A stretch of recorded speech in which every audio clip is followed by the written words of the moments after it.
اعوذ باللہ من الشیطان الرجیم بسم اللہ الرحمن الرحیم۔ اسلامک وظیفہ بیانم میں آپ کو خوش آمدید کہتی ہوں۔ تو ناظرین، ویڈیو کا آغاز کرتے ہیں درود پاک سے۔ صلی اللہ علیہ یا رسول اللہ نور من نور اللہ۔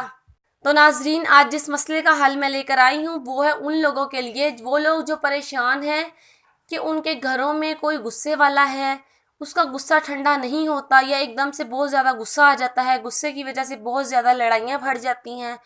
تو ان لوگوں کے لیے میرا آج کا چھوٹا سا بس علاج ہے، انشاءاللہ اس کے پڑھنے سے جس شخص کو غصہ آتا ہے وہ بالکل ختم ہو جائے گا اور اس کا غصہ ٹھنڈا ہو جائے گا۔ اگر وہ انسان خود پڑھ لے تو بہت ہی زیادہ بہتر ہے، اگر وہ خود نہ پڑھے تو کوئی اور ان کلمات کو پڑھ کر اس کے چہرے پر پھونک مار دے، انشاءاللہ جس انسان کو غصہ آیا ہوگا وہ بالکل اسی وقت ٹھنڈا ہو جائے گا۔ تو اس کے متعلق یہ تو ہمارے پیارے آقا علیہ الصلوۃ والسلام نے فرمایا ہے۔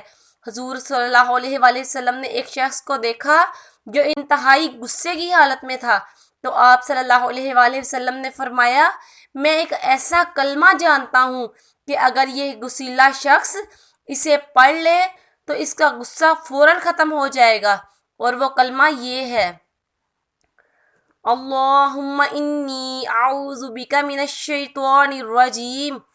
یہ کلمہ ہے، انشاءاللہ ایک بار پڑھنے سے ہی ان کا غصہ ختم ہو جائے گا۔